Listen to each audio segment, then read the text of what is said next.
aprender sobre estos dispositivos. Como en esta pequeña tabla se puede resumir de los básicamente nuevos dispositivos que hay, que Mateo lo dijo, el CEN, el Pressure Flow, el Glaucoma Point Implant, la MedClearPad, el ST, que es lo nuevo, el MiniJet, que es un soplacardiogreo, que de eso no vamos a hablar, y un iWatch, que el doctor Avilés tiene experiencia con eso. Entonces, lo que vamos a hablar en estos momentos es sobre lo nuevo que ha llegado. ¿Por qué es nuevo? Todavía no hay unos estudios que lo marquen. Se autorizó en el 2024 en diciembre y acá ha llegado, creo que en junio, me parece que fue en junio, que llegaron los dispositivos y los hemos estado probando. ¿Qué pasa? Básicamente estamos así, ¿sí? Ese es como el cuarto del glaucomatólogo. Ahora tenemos de todo. Tenemos para agarrar la pistola grande, chiquita, chaleco, todo lo que tiene. Entonces, todos los estudios actualmente del ClearPad anterior, no el ST, hay dos ClearPad. El ClearPad tradicional y el ClearPad ST. El ClearPad tradicional fue en 2019 con muy buenos resultados. Actualmente ya tenemos el ST. Es una herramienta importante, siempre va a ser una herramienta muy importante para el arsenal de manejo de los cirujanos en glaucoma. Es conveniente y eficiente de implantar, esos dispositivos ya son más sencillos de implantar. A veces cuando hacíamos el entrenamiento de la CFP7 era muy difícil colocarla, se movía, se salía, o simplemente se rompió la conjuntiva y no podemos colocarlo. Estos dispositivos ya están con unos materiales mucho más flexibles, que como ven, hemos puesto la foto de un taco, porque hay una forma de colocar estos dispositivos. Si ven cómo está doblado, en esta imagen de la derecha, el ClearPad está doblado como un taco y así sigue. Entonces, lo que se hace es abrir menos conjuntiva. Yo personalmente soy de la idea de abrir todo lo que puedas y mira todo lo que puedas y ciérralo como puedas. Entonces, ¿qué es lo que cambia acá? Si vemos el lumen, es muy importante. Recordemos que el lumen, ahí está la ley de Hagen-Posul, es la que nos indica, ¿no? Por ejemplo, la del ojo, la mano derecha, vemos que el lumen es mucho más amplio. Entonces, por conclusión, tenemos que el agua va a salir disparada. Y no es restrictivo. La del izquierdo, que es la del ClearPad ST, sigue siendo no restrictiva, pero es un lumen mucho más pequeño, más o menos de 127. Viene con un kit de preparación para poder hacer el dispositivo. No necesitamos traer algo nosotros adicional. Como ven ahí, hay una aguja 25 para el small tube. Esta es una agujita 31 para hacer la purga del tubo. Por más que sean no valvulados, tenemos que siempre purgar para ver que esté pasando líquido a través de eso. Muchas veces se puede notar que pasa más o pasa menos líquido. ¿Por qué pasa eso? Porque en la manufactura de los tubos, el lumen, a veces hay un margen de error. Es por lo tanto que siempre se tiene que hacer la purga para poder ver eso. Si hacemos una comparativa en esta tabla, vemos que, por ejemplo, en el ClearPad, el ST es de 127 micras el lumen, es muy chiquito, no restrictivo. La de Paul es lo mismo, 127. La de Paul hay que ponerla debajo de los músculos. La ClearPad tiene dos, una de 250, que la podemos poner entre los músculos, y la otra de 350, que sí la tenemos que poner por debajo. Por ahora prefiero usar la 250 y no tocar mucho eso. La Barbell, como vemos, ya son casi 300 micras, la mantiene un poquito más grande.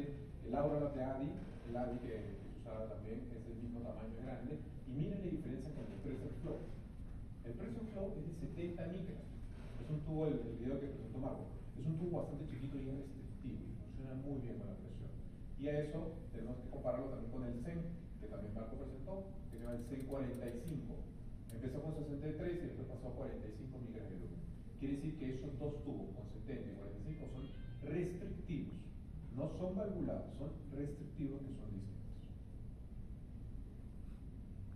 A veces pueden llegar pacientes con un tubo chiquito en cámara anterior, si logran ver el tubo, ¿no? Se lo está atravesando, después lo aquí, de repente un poco de iris atorados, hay un momento que se hace la... Ese es como el beso de la suegra, ¿no? De costado. Aquí también hay un poquito el tubo metido en una zona donde créanme que no va a ser mayor esfuerzo, con todo tapado, pero son casos que llegan, son casos que se ven. Bueno, ahí no se ve muy bien la imagen, pero hay una extrusión de la zona del tubo. Recuerden que los 3 milímetros cerca al limbo son muy importantes. Tenemos que ponerlo de 3 milímetros para arriba para evitar extrusiones de zapato, porque es donde más movemos el ojo y va a haber mayor raspado. Ahí tenemos otro tubito que se está colocando y ya ese tubo que ya está prácticamente por afuera en cualquier momento. Entonces estornuda y se rompe la conjuntiva y ese tubo va a estar destruido. Entonces, todo esto puede pasar con esos tubos. Todo eso se puede manejar, por supuesto, se puede evitar, por supuesto. En este caso, el de ClearPad 250, que es el de la preferencia en este momento, personal, dispositivos son más pequeños, se implanta un solo cuadrante y se ubica entre los músculos rectos. No tenemos que entrar, movilizar, que es lo que la mayoría de médicos, sobre todo de repente en formación, no quieren tocar mucho los músculos. Entonces, ¿cómo lo vamos a colocar? De cierta manera, hacemos una peritomía, como les digo yo, una peritomía amplia, luego entra sumamente fácil, no es como la FP7 que tenemos que empujar, este se acomoda, es como un lente de contacto, le digo yo, que se agarra y se pega a la esclera, se coloca lo más atrás posible, se recomienda de 6 a 8 milímetros, a mí me encanta ponerlo de 6 a 7 milímetros, me digo bastante bien porque verifico el flujo y todo, si lo pongo 8 se me va más difícil. Entonces, luego de eso, para la sutura siempre recomendamos que sea en nylon, ¿sí? El nylon va a agarrarse, perdón, la seda negra. Sí, la seda negra va a funcionar mucho mejor para que eso no se esté resbalando. Tiene unas orejitas el dispositivo que nos va a ayudar a que nuestra sutura sea mucho más fácil, que es una de las partes también complejas. Luego tenemos que verificar que el hilo, el tutor que va a estar en la luz del tubito, quede siempre a un costado para poder retirarlo si es que tenemos al menos un tipo de presión. Hacemos un cálculo más o menos de 5 o 4 milímetros para poder hacer el túnel esclerocorneal. Luego de hacer el túnel, hay que tener con cuidado, viene que con la aguja de 25, ojo. No es como los anteriores, que son 23, como es un tubo pequeño, si es una aguja 25, entramos a cámara anterior y siempre tratamos de poner el tubo lo más pequeño posible. La indicación es que dentro de la cámara anterior esté de 1 a 2 milímetros, pero en estos casos puede ser menos. En este caso estamos inyectando viscoelástico, pero en los casos actuales, por eso los primeros, en los casos que hacemos ahora ya no colocamos viscoelástico a sugerencia del doctor Avilés, que va mucho mejor y es práctico, no hay que aspirar nada y funciona en el primer momento. Entonces, porque también el viscoelástico se queda ahí tapado y con una ocurrencia justo cuando vino una médica a ver la cirugía, cuando el viscoelástico no salía, tuvimos que mover y hacer muchas maniobras. Pero lo importante es que miren la distancia donde está el tubo, no estoy metiendo todo el tubo hasta el fondo, hasta el borde pupilar. Tenemos que estar entre el iris y la córnea, no puede ni tocar el iris ni tocar la córnea. Verificamos siempre el flujo. El flujo, si es una gotita chiquita, no pasa nada, excelente, cerramos y nos vamos. Pero no sale flujo, hay que aumentarle la presión del ojo, porque si el ojo está hipotónico, no va a salir absolutamente nada. Entonces es importante hacer eso. Luego de verificar que todo está muy bien, hacemos el cerrado tradicional y la cirugía se termina. Pero ¿qué pasa si comienzan a ver un poco más de flujo? ¿Sí? Estos dispositivos se pueden colocar, como han visto en el primer video, o si hay mucho flujo, le colocan un bicril. El bicril de 6.0 lo colocamos para fenestrar, y eso, algo muy importante, si bien yo suturo con la mano, siempre que voy a cerrar el tubo, tengo que hacerlo con la mano, mayor fuerza, mayor precisión. Entonces, con eso estamos, en los primeros días, la presión va a estar alta porque está restringido, pero luego podemos retirar el hilo si es que necesitamos la presión baja inmediata o esperar a que ese bicril se absorba. Y en el caso que quieran flujo del primer momento, en esta es una ClearPad tradicional, el tubo de 300, se le hace unas fenestraciones después de haber puesto el tutor al centro del lumen, haber suturado el tubo, le hacemos 6 fenestraciones para que en los primeros días la presión esté parcialmente controlada. ¿Se puede hacer lo mismo con el ST? Sí, solo que más complejo, el tubo más pequeño, se puede desgarrar, o simplemente pasamos la aguja y le hicimos absolutamente nada. Miren esa belleza el primer día. Así tienen que estar los tubitos pequeños, bien centrados y que no estén tocando ni iris ni la córnea. Algo muy importante no olvidar, yo me olvidé en un caso del hilo, y el hilo lo puse, hay que seguir mejor si el hilo está pegado a la derecha, póngalo a la derecha. Yo lo cambié y lo puse a la izquierda. Cuando lo fui a buscar a querer quitar los 15 días, se vio para atrás. Entonces tuve que hacer operaciones o buscarlo y jalarlo. Creo que es bastante complicado. Entonces siempre dejarlo lo más pegado cerca al limbo, porque ese hilo a los 20, 30 días se le puede retirar. A veces se espera hasta el mes para poder hacerlo. Si le hago la pregunta, ¿Dónde nota la diferencia de los tamaños del tubo? Esos son mis pacientes. El tubo, estamos con el ClearPad tradicional, tenemos el ClearPad ST y tenemos el Pressure Flow. El más chiquitito de allá es el Pressure Flow, como ven es un tubo bastante pequeño.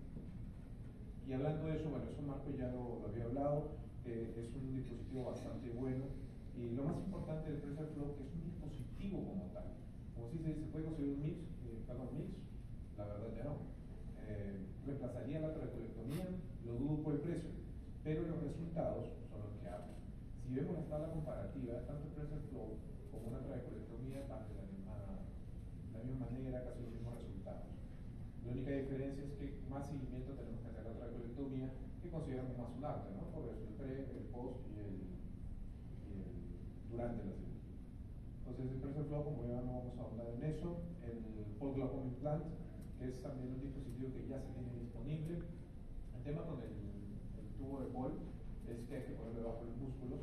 Es algo, por así, yo he colocado Pole, pero el que tiene más experiencia no es el doctor Avilés con Pole, que funciona bastante bien, baja bastante bien también la presión. Hay que tener igual bastante precaución también para colocarlo y no hacer daño a la zona muscular. Eso más que todo la gente o los especialistas en glaucoma que tengan más experiencia para el manejo de los músculos. La ventaja de la presión es muy similar a las que son las Barber o las ADI y menos tendencia a hipotonía, igual que la ClearPad o el tubo.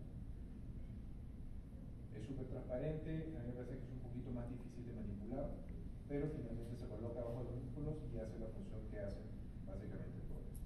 El Cell Gel, que es básicamente lo que les estaba hablando, es un tubo E45, es un tubo restrictivo que funciona bastante bien.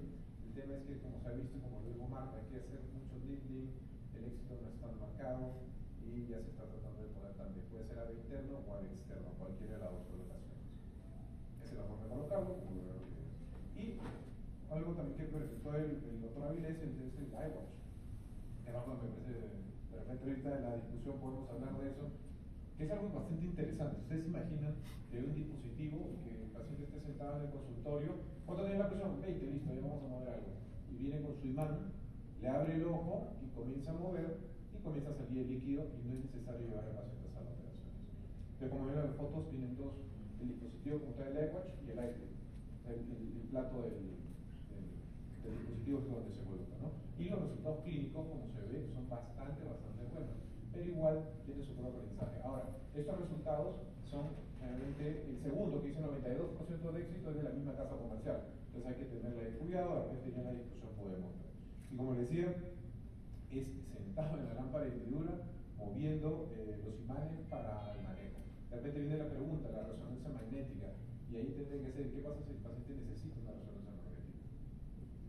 ¿Será que se le mueve en el examen? Si necesita de cabeza órbita, quizás sí, por eso se recomienda, y lo discutimos con otra vez, no es contraindicado totalmente, pero sí se tiene que hablar siempre con su oftalmólogo antes de hacer esto, porque es un imán. Y algo para terminar, siempre que estemos pensando que ya somos excelentes y somos lo último que hay, la broncelia no dejemos que nos gane, sobre todo principalmente no por ser oftalmólogos, sino por ser médicos.